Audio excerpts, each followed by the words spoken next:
Troisième et dernière partie avant le direct de 19h, mesdames et messieurs, bienvenue. Aujourd'hui, je m'en vais parler de l'Afrique. Comme j'aime bien le dire, je parle de l'Afrique parce que je suis africain. Je dois rappeler aux gens que nous devons souvent dans la vie ne pas oublier d'où nous venons. Mais ce qui est vrai, c'est que ce que l'Afrique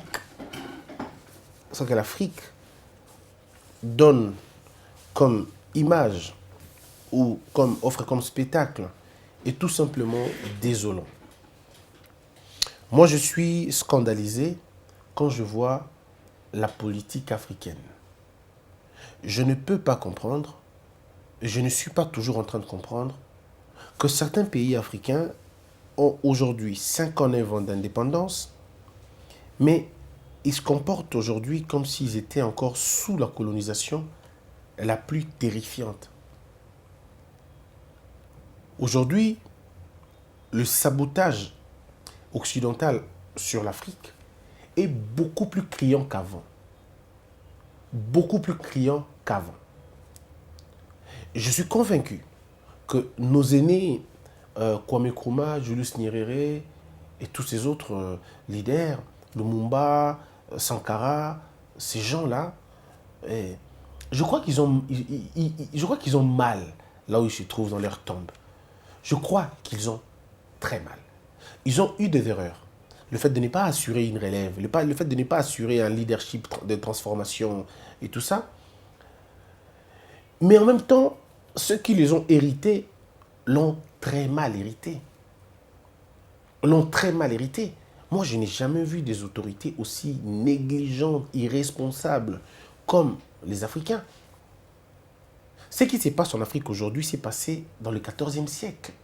Ou au XIVe siècle, en France, en Allemagne. Mais c'est horrible, s'il vous plaît. On ne peut pas imaginer que le Camerounais meure comme des cafards. Lorsque vous avez un État qui n'arrive pas à protéger ses propres enfants, mais c'est scandaleux, mes frères. Comment une guerre peut faire 20 ans? C'est ce qui s'est passé au Congo. Alors qu'on avait un président de la République incapable de mettre terme à la guerre à l'est du pays. Incapable. Vous avez au Cameroun cette histoire de Boko Haram a commencé depuis très longtemps, mais finalement, je me pose la question, est-ce qu'on comprend ce que l'on est en train de faire? Ou est-ce que nous savons ce que c'est être président de la République? Et je ne sais pas comment ils ont toujours le courage de revenir pour dire non, il y a des gens à côté qui nous mettent mal à l'aise. Mais comment on peut mettre mal à l'aise un État?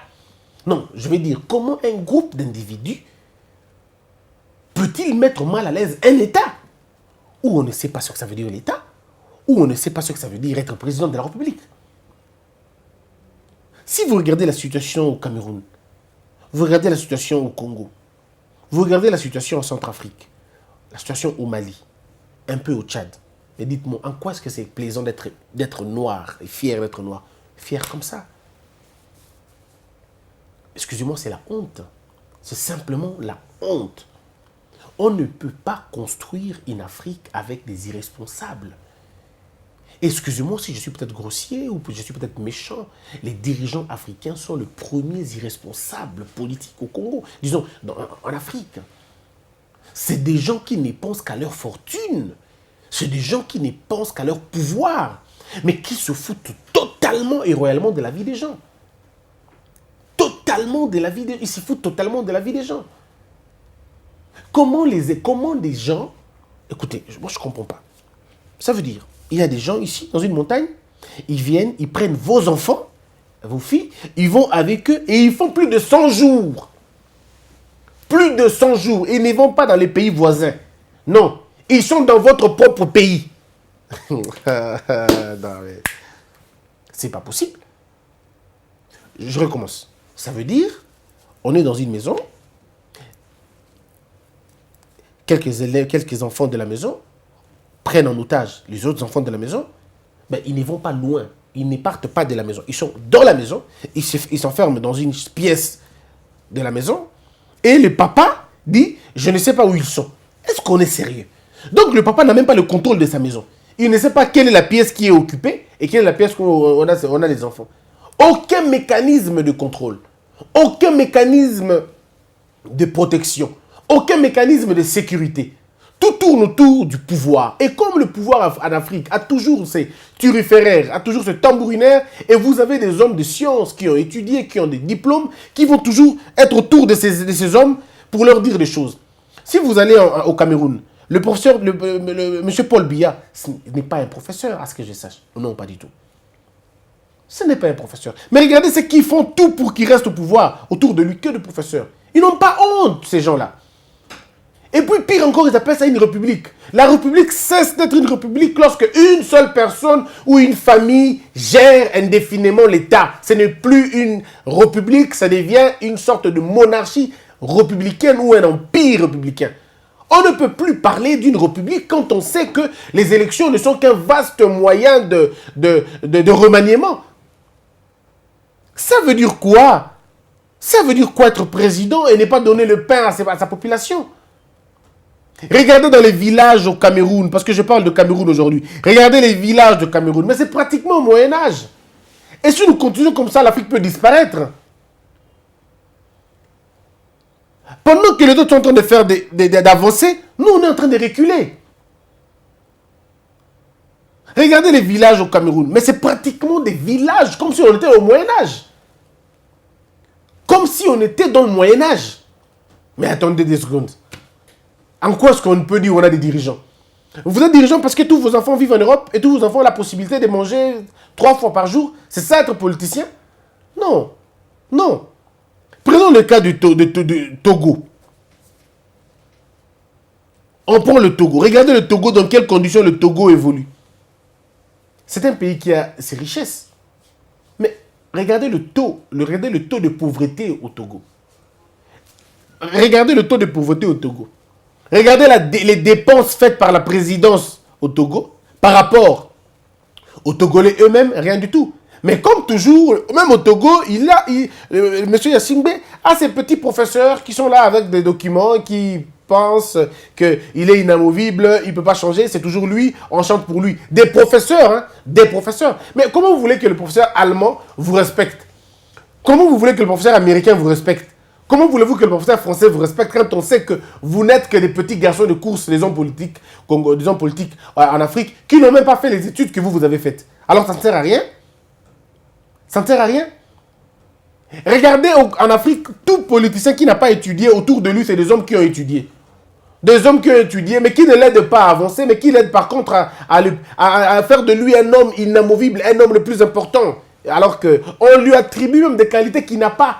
Et parfois, lui-même, l'homme en question, quand il gère le pays, il est étonné d'entendre certains qualificatifs qu'on lui attribue. C'est quelqu'un de très intelligent. C'est quelqu'un d'éminemment bon. C'est quelqu'un qui a un cœur. Il est envoyé de Dieu. Et lui-même, l'acteur politique en question, est étonné. Il dit, mais c'est pas possible. Regardez le Gabon. Vous avez un président qui est incapable de se lever. Un président qui a besoin de tout sauf le pouvoir. Il a besoin de tout sauf le pouvoir. Mais c'est lui que vous gardez. Simplement parce qu'il y a des gens qui veulent le manipuler, qui veulent profiter de la maladie. C'est le sadisme à un niveau raté. C'est ainsi que les Blancs, parfois, ils vous regardent, ils disent, mais est-ce que ces gens-là sont ils sont sérieux? Jusqu'au point que Donald Trump traite l'Afrique de la merde. Parce que c'est chez vous qu'il y a tout. C'est chez vous qu'il y a tout ce que le monde a besoin, tout ce dont le monde a besoin, vous en avez. Mais vous n'avez rien du tout. En termes d'évolution, vous êtes en retard. Peut-être même pas parti. En termes de développement, vous êtes inexistant. En termes économiques, vous dépendez des autres. Finalement, vous n'avez rien chez vous alors que vous avez tout chez vous. C'est étonnant, n'est-ce pas? Très étonnant. Lorsque j'ai posé la question si Dieu avait véritablement créé l'homme noir, les gens m'ont posé la question, Christian, est-ce que tu perds la foi? Je ne perds pas la foi. Mais je suis scandalisé de voir ce que l'homme noir produit enfin. Les Blancs étaient ici en Afrique quand ils colonisaient. Mais regardez la propreté dans laquelle les pays africains se trouvaient. Et aujourd'hui, l'Afrique, c'est une poubelle. Une vraie poubelle. Les gens vivent dans les immondices. Les pays africains sont décorés par la poubelle. Il y a l'irresponsabilité politique. Et c'est l'Europe qui vient finalement curer vos caniveaux. C'est l'Europe qui vient curer vos caniveaux. Faites un tour en Afrique, vous allez voir. Vous allez voir même les bureaux de police. Ce sont des dons. Dons du Japon, dons de l'Europe, dons de ceci, dons de cela. Le programme scolaire soutenu par des programmes occidentaux. Mais est-ce que vous êtes, en quoi est-ce que vous êtes sérieux, dites-moi? Quel est ce programme africain qui soutient l'enseignement français ou allemand ou portugais? Citez-moi un seul programme africain que vous connaissez qui soutient les choses là-bas. Bon, je vais peut-être vous énerver un peu. Dites-moi, quel est le programme que BAD soutient? BAD soutient quel programme en France? On va dire non, mais c'est africain. Mais écoutez, qu'est-ce que c'est africain? Qu'est-ce que c'est africain? Qui sont les gestionnaires de BAD? Le fonds vient d'où? C'est un instrument, simplement. Les gens veulent blaguer avec vous. La Banque mondiale soutient quel programme en France? Quel est le programme scolaire que la Banque mondiale soutient en France? Ou aux États-Unis? Vous trouvez ça où? Mais chez nous, ici, c'est ça le problème. Les gens ne vivent que du FMI, les gens ne vivent que de la Banque mondiale internationale. Et les pouvoirs en Afrique tablent sur ça. Pourtant, et le FMI et la Banque mondiale, l'argent qu'ils ont ne vient que de l'Afrique. On ne sait pas seulement ouvrir l'œil et les bons. La politique africaine a échoué. Simplement parce que nos dirigeants sont simplement, justement, je ne veux pas être grossier, mais c'est simplement des irresponsables. L'Afrique, avec toutes ses richesses, ne devrait pas être là où elle se trouve aujourd'hui. C'est une question d'identité aussi. La politique, c'est aussi une identité. Oui. Mais c'est quoi l'identité africaine? C'est quoi l'identité africaine? L'identité africaine, c'est l'irresponsabilité, la honte de soi, c'est la gestion catastrophique, c'est l'impréparation, l'improductivité, l'incapacité d'agir, de s'organiser et de réagir. C'est l'irresponsabilité de reconnaître ses erreurs. En fait, tout ça, c'est ça l'Afrique. L'Afrique est encore dans la superstition. L'Afrique est encore dans Dieu seul sait. L'Afrique est encore dans seul Dieu pourvoira. C'est ça l'Afrique, l'idée encore de l'Afrique. Mais ça ne marche pas comme ça. Nous sommes perdus, nous faisons la honte. Regardez les avions qui quittent la France pour venir en Afrique. Et regardez les avions qui quittent la France pour aller en Europe. Pardon, pour aller en Amérique. Regardez les conforts. Mais quand vous venez en Afrique, on ne vous respecte pas beaucoup. J'ai entendu des plaintes de certaines personnes qui vivent en France, en Europe. Ils disent, mais on ne nous respecte pas. Ils peuvent donner l'heure. Ils disent, l'avion va décoller à 10 h, mais il décolle à 11 h. Il va décoller à 11 h, il décolle à 12 h. Et parce que vous partez en Afrique, ils s'en foutent, en fait. Même la manière pour eux de nettoyer l'avion, de nettoyer l'appareil, ils ne mettent pas le maximum. Parce qu'ils se disent, mais ce ne sont que des Africains, ils ne savent rien faire. Mais le même appareil, la même compagnie, quand elle doit aller aux États-Unis, mais vous trouvez un strict respect, quoi. Mais pourquoi vous, on ne vous réserve pas le respect? Parce que vous ne vous respectez pas vous-même. Il y a des scandales qui se font en Afrique, beaucoup imaginez. Papa, le président, la président, et l'enfant vice-président. Comment voulez-vous qu'on vous respecte? Non, dites-moi, comment vous pensez une seconde qu'on vous respecte? Nous sommes le seul continent dans le monde où les femmes du président vont faire des dons dans les hôpitaux. Le seul continent dans le monde. Les femmes du président, on les appelle des mamans. Maman. Ce ne sont pas des mamans, ce sont des madames. Ce sont des dames d'ailleurs. Ce sont les dames, elles sont premières dames. Ça s'arrête là. Elles ne sont pas vos mamans, vous allez dire que c'est la culture. Vous, votre culture, c'est lorsque vous en profitez. Et quand c'est inutile, ce n'est pas votre culture. Quand ça ne vous profite pas, ça vous demande de travailler, ce n'est plus votre culture. Votre culture, c'est quand ça vous aide à profiter malicieusement des choses. Maman, olekiapi, maman, boy, maman, tokufi boy, maman, boy, maman, kotika bichote boy. C'est quelle république des enfants et des parents? C'est quoi la république, ça? Mais c'est l'Afrique. Maman Chantal Biya, maman Niakero, maman Olive Lembe, maman Tsukipe Nyasingbe, maman boy. Mais c'est quoi l'affaire des mamans et des mamans et des mamans? Maman Théodore, maman Sassou, maman boy. Et puis ça règle quoi à la fin? Que dalle. C'est une république c'est une Afrique de honte. C'est une Afrique d'irresponsabilité où on apprend à tout le monde à demander et pas à travailler. Vieux père, vieux Moro, Suki Mogo, vieux Boué, tout ça. C'est ce qu'on veut en Afrique. Mais ça détruit ce pays, ce continent. Les gens ont fait du pouvoir en Afrique une question des familles. Les gens ont fait du pouvoir en Afrique une question de famille. Papa président, l'enfant vice-président, le premier fils directeur de cabinet, le second chef intendant, celui qui vient après ministre, les beaux-frères, ceci, les beaux-frères, cela. Mais c'est quoi? C'est pourquoi vous n'avez pas le respect des autres. Quand ils vous regardent, ils vous disent, mais c'est pas possible. Comment un président en Afrique, quand il quitte le pouvoir, il s'est fait la plus belle de toutes les maisons de son propre pays. La ville la plus et la mieux industrialisée dans ce pays s'appelle Kingakati. Vous avez des routes, vous avez un parc, vous avez un petit aéroport, vous avez tout ce qu'il y a de mieux sur Terre. Vous avez ça à Kingakati. Et qui le fait? Un président de la République. Et en fait 18 ans et vous laissez un budget de moins de 4 milliards de dollars. Est-ce que vous êtes sérieux? Le domaine privé du président pèse plus que votre budget du pays. Et lui-même, si on calcule tous ses avoirs, peut-être, je n'affirme pas, peut-être qu'il peut aller au-delà de ces choses-là. Est-ce qu'on est sérieux vraiment? Vous voulez aussi qu'on vous respecte à l'extérieur, on va vraiment vous respecter. Quand on est dans un pays ou quand on est dans des pays où les enfants des ministres se permettent de dépenser de l'argent plus que les professeurs, plus que les enseignants. Vous voulez vraiment qu'on vous respecte comme ça? Quand vous avez clochardisé les militaires, les camps militaires représentent des bastions de voyous et des bandits. Les enfants des militaires ne sont pas respectés, ne sont pas honorés. Pourtant, les enfants des héros, c'est des enfants qui se sont battus, des enfants dont les parents se sont battus pour la tranquillité et le pays, la quiétude du pays.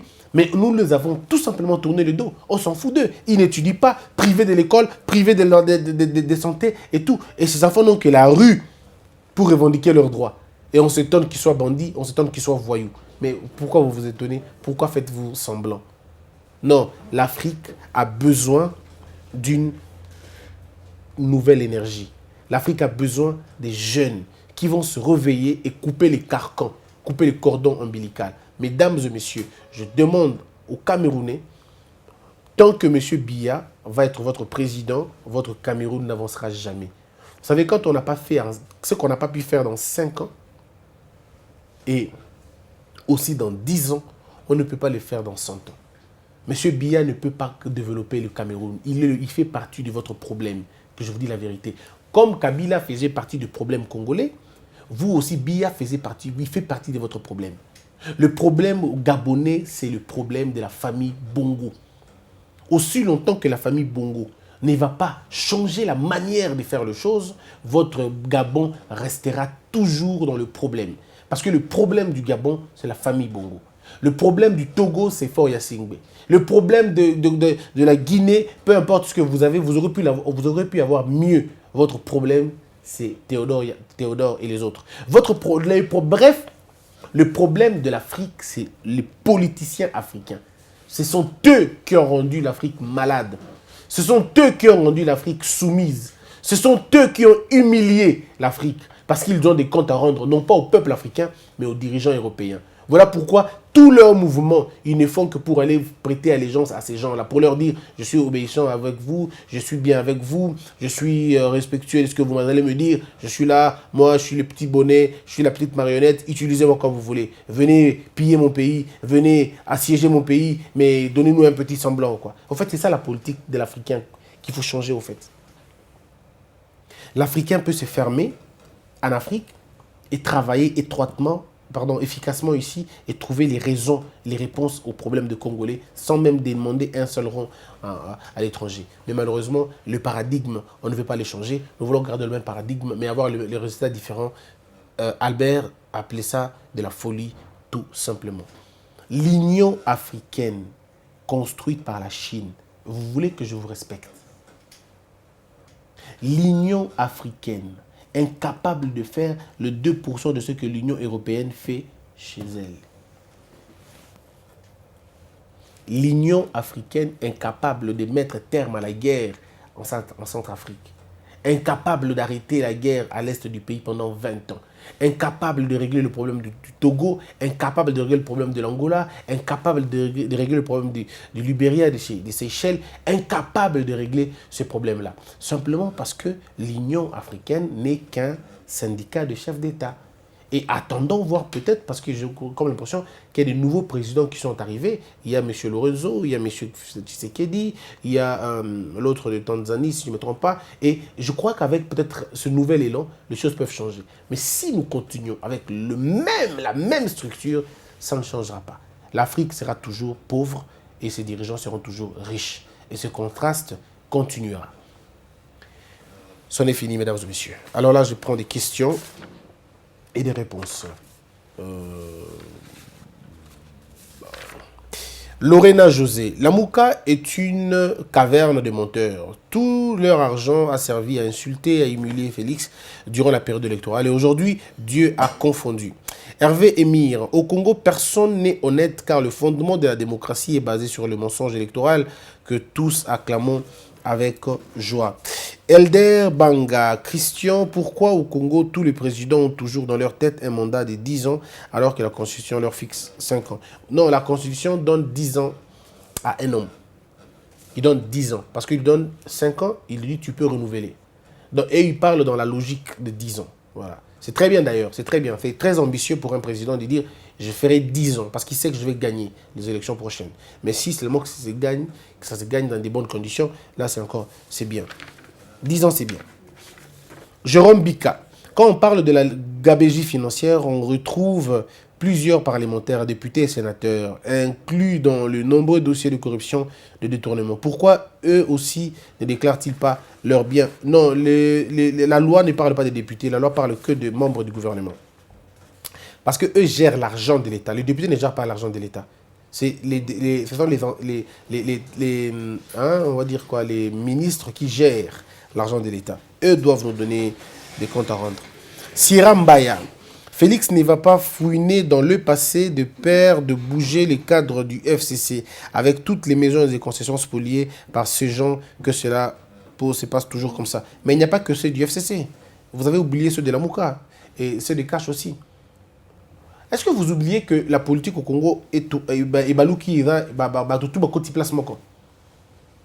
90% il y a bateau dans la politique et l'élo ont travaillé avec Kabila. 90%. 90% ont travaillé avec Kabila d'une manière ou d'une autre, sauf Félix Tshisekedi qui n'a pas travaillé directement avec Kabila. Il n'a jamais été ministre, il n'a jamais été chef de rue, il n'a jamais travaillé avec lui. Mais les autres ont travaillé avec lui. La plupart des cas. Martin Fayulu aussi n'a pas travaillé avec Kabila directement. Je peux me tromper, mais je ne le vois pas travailler avec Kabila. Il a été député, et député c'est dans autre chose, dans une autre structure. Et puis les députés ne gèrent pas l'argent. Les députés contrôlent l'argent qui est géré par d'autres personnes.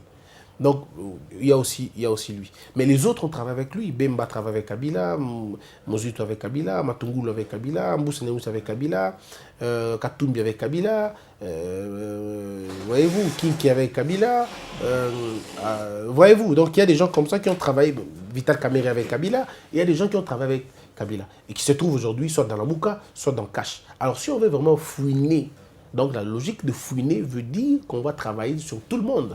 Et je suis convaincu qu'il n'y aura pas assez de place pour les prisonniers. Je suis convaincu.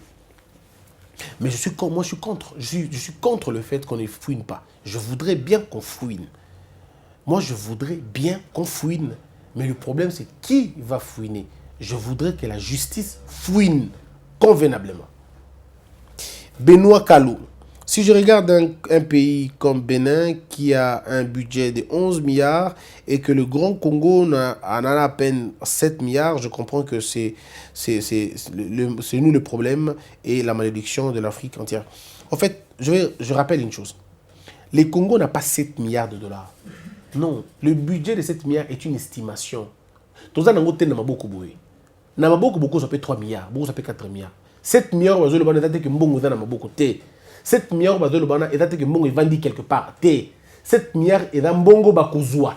O bazo kana bazwa. Et que o bazanango. Et da o bazo kana ba mobiliser. Donc ba occupé ba ki ko mobiliser ba pe bazwino sauter. Au moins au lieu de 7 bozu pe 4. Bozu pe 3. Et dans nango pe. Donc, ça 7 milliards, qui est bon, surtout dans 7 milliards, c'est qu'il fallait tous dans un budget estimé à 10 milliards, de besoin 7 milliards, tu vas te comprendre. Ou bien 8 milliards. Donc, ça 7 milliards, tu as un budget. Et puis, biso pe ndenge moko, Benin, va pays, va comprendre. Il va changer. Benin, il y a 2 présidents anciens, je crois, 2 anciens présidents. Voilà. Yves Nzoko. La vraie raison des multiples voyages de Félix est qu'il frappe toutes les portes pour qu'on lève les sanctions contre les partenaires de Kabila. Merci beaucoup, monsieur le conseiller du président. Yo motomi pena agenda président bien. Merci Mingi. Na réponse na yo. Balobi n'a pas 60 voyages déjà. Oui, il a 60 voyages. Bon, d'autant, on me compter. José Mutombo. Félix Tshisekedi est un homme dont les intentions sont porteuses de sang congolais, mais les réalisations portent le sang de monstres de la Kabylie. Son élection dépendra de la réalisation et non des intentions. Oui. Charlie Eleka. Chaque fois que nous te suivons, nous bénéficions de quelque chose, bien que tu veux être à tout prix contre la Mouka, mais du moins, tu fais bien ton travail. Je n'ai pas besoin d'être contre la Mouka. Ce sont les faits qui sont contre la Mouka, pas moi. Moi, je ne suis pas contre la Mouka, je donne les faits. Les faits peuvent être contre Cash aussi. Je vous ai toujours dit, Cash a une chance pour baser le pouvoir. Ceux qui Cash ont le pouvoir, moi, ça ne m'étonne pas au fait. La Mouka na Cash, pour moi, c'est la même chose. Ceux qui bangonne la Mouka na pouvoir, la Mouka na situation autre. Bako Sabi noté que non, le président a déclaré, bon, quand tu as l'élection, c'est faux. C'est une blague, c'est une ânerie. Ça n'existe nulle part. Dans le texte, c'est athée. Donc, il y a le kuta. Deuxième chose, c'est que dans le Bakibabi, la Moukanga a composé. La Moukanga a composé Pena Banane. Il allait certainement composer dans la majoritaire. Ou alors la Moukanga qui qu'on appelle cohabitation rigide. Ça allait être le choix. Mais entre-temps, l'UDPS n'a cash, va continuer à finga, à ganga, à sala, il y a des gens qui mon mouvement, vous allez le contre Fachi, il y a contre la Mouka, et Bangwa contre la Mouka Pekabongo. Ou contre la Mouka Cash Lelo, bateau pour Cash, Bangwa contre la Mouka. Donc ça allait être la même chose, configuration qui est dans le moko. Non, on a changement. Et Ngaï Christian dans la même position. Parce que moi, je ne soutiens pas Félix Tshisekedi comme individu, pas du tout. Je ne soutiens pas les hommes. Je soutiens les idées, je soutiens le projet, je soutiens les idéologies et la pensée. Mais ce que je soutiens maintenant, c'est l'alternance. Et je soutiens de plus fort le non-retour de Kabila au pouvoir. Ça, c'est notre mission. Il ne faut pas que Kabila revienne. Quand je dis Kabila, moi, je ne parle pas de l'homme Joseph, non. Je parle du système qui ne doit pas revenir. C'est pourquoi nous dénonçons tous les jours le système, parce que nous voulons le tuer. Nous voulons tuer ce système et couvrir de la souté. Mais la personne de Joseph Kabila Kabange, je n'ai aucun problème avec lui. Je n'ai aucun problème avec eux, mais je me bats caca pour que le système soit des zones à sauter. Blanchard Boïté. Qu'est-ce qui fait qu'à l'époque, le budget n'était même pas à la hauteur de 1 milliard, mais les conditions de vie étaient bonnes, alors qu'aujourd'hui, nous avons plus de 6 milliards, mais la souffrance a augmenté? C'est simplement parce que le pouvoir d'achat et certains éléments fondamentaux de la vie de tous les jours, ces choses ont changé. Nous avons détruit la balance même sociale. On a détruit la balance. Et c'est ce qui a détruit tout ça aussi. C'en est fini, mesdames et messieurs. Vous pouvez contribuer en nous faisant des dons, en nous faisant des contributions. Bien Nabino Bozanango, et ça a un grand plaisir. Merci d'avoir été nombreux. Que la peur quitte nos esprits et que Dieu bénisse les RDC.